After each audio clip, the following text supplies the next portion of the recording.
pyramide de Khéops, un monstre de 145 mètres de haut qui a été construit il y a plus de 4500 ans par les Égyptiens qui n'avaient ni la roue ni des outils en fer. J'ai la chance de pouvoir accompagner les scientifiques de la mission Scan Pyramide qui depuis un an ausculte la pyramide sous toutes les coutures pour essayer de percer ses secrets, de comprendre comment elle a été construite, de voir s'il n'y aurait pas d'autres salles secrètes et ils viennent justement de trouver un nouveau circuit. Venez avec moi, nous allons les accompagner et nous allons en même temps vous faire visiter cette pyramide extraordinaire. On va rentrer par l'entrée des voleurs, une entrée qui avait été percée par un sultan au Moyen-Âge pour essayer de trouver le pharaon et ses trésors. Il n'a évidemment jamais rien trouvé, mais nous allons pouvoir quand même accéder à la pyramide par cette entrée. C'est l'entrée par laquelle accèdent aujourd'hui les touristes.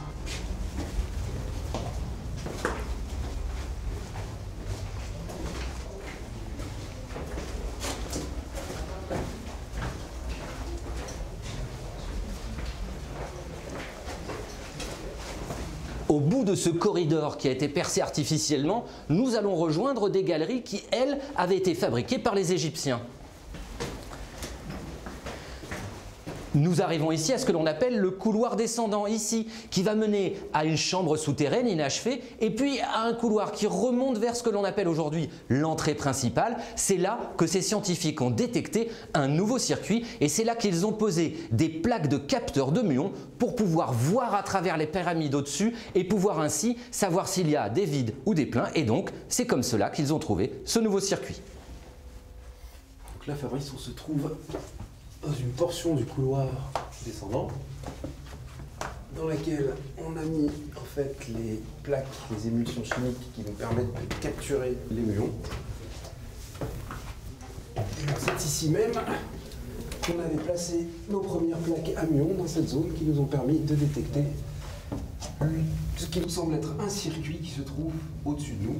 Et là, ce qu'on voit, ce sont 12 nouvelles plaques qu'on a mis dans ce couloir descendant pour prendre encore plus de mesures et affiner nos statistiques. Incroyable. C'est la haute technologie dans un monument qui a 4500 ans. Absolument, c'est un mélange de haute technologie et en même temps un clin d'œil au tout début de la photo argentique, puisque là ce sont des émulsions à base de chlorure d'argent, comme la photo argentique, mais toute la technologie se trouve après dans l'analyse de ces émulsions avec plein d'appareils et de logiciels qui nous permettent d'analyser optiquement tout ce qu'ont enregistré ces plaques argentiques. Bon, on va aller voir la chambre de la reine parce que vous avez mis des dispositifs similaires là-bas. Absolument, on a mis à beaucoup d'endroits dans la pyramide, là où on pouvait en fait ce type de dispositif qui consomme aucune énergie, il suffit de les positionner, de les placer, d'attendre que les muons les traversent, enregistrer les informations et puis ensuite de les analyser. Eh bien on y va.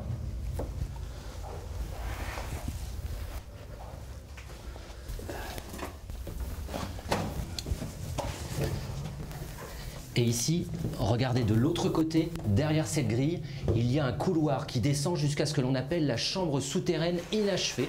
C'est une première chambre qui avait été construite par les Égyptiens et puis ils ont abandonné sa construction et ont construit après la chambre de la reine, puis la chambre du roi.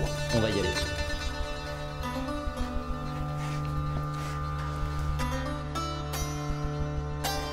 Et vous le voyez, j'ai donc dû emprunter ce couloir qui fait à peine plus d'1 mètre de haut pour pouvoir accéder à une première chambre qui est la chambre de la reine. On est à peu près au milieu de la pyramide et au-dessus de nous, il y a des centaines de tonnes de blocs de pierre. Et vous le voyez, au-dessus de moi, il y a ce que l'on appelle des chevrons qui permettent donc de protéger le vide qui se trouve dessous, c'est-à-dire cette pièce. C'est la première fois que les Égyptiens utilisaient cette technique, c'était dans la pyramide de Khéops.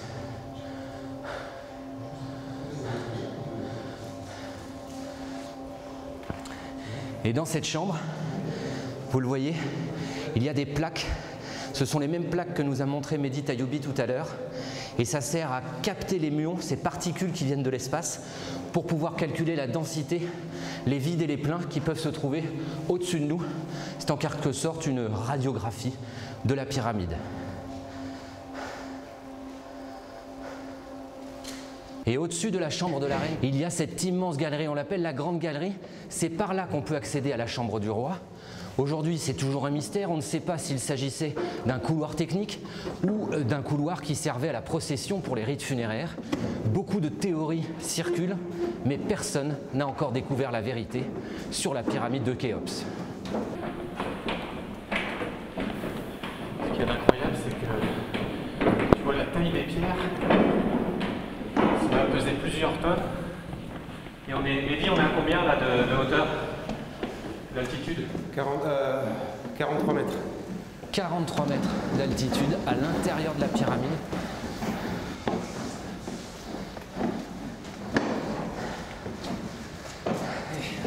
Allez, un dernier petit couloir plié en deux toujours pour pouvoir accéder cette fois à la somptueuse chambre du roi. Une merveille d'architecture à une époque où encore une fois on n'avait pas la roue ni les outils en fer. Alors c'est un peu sombre. C'est un peu sombre. Et nous voilà dans cette pièce incroyable.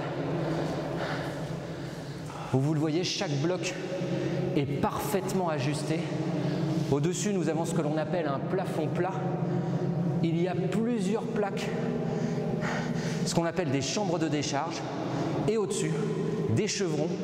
C'était la première fois que les Égyptiens utilisaient cette technique pour pouvoir protéger le vide qui se trouvait en dessous. Vous entendez la réverbération du son dans cette pièce qui est incroyable.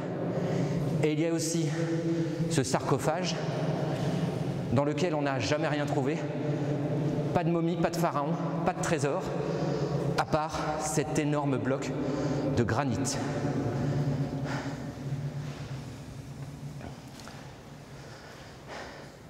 Cette chambre du roi est donc l'un des mystères de Khéops. On ne sait absolument pas à ce jour comment les Égyptiens ont pu construire et amener des blocs qui se trouvent au-dessus de ma tête, qui pèsent chacun aux environs de 60 tonnes, avec des cordes uniquement.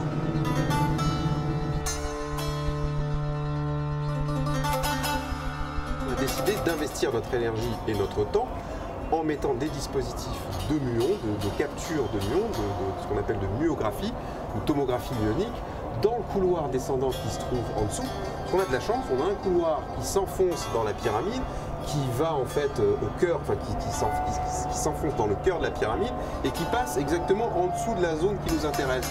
Donc en mettant des muons, enfin des dispositifs de muons pendant un certain temps, on capture l'ensemble de ces muons et on est capable de voir si on a des vides ou non au-dessus de nous.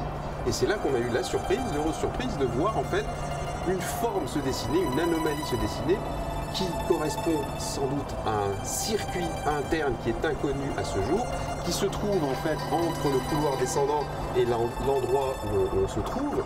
On est en train d'affiner les mesures pour essayer de positionner exactement l'emplacement de ce circuit intérieur.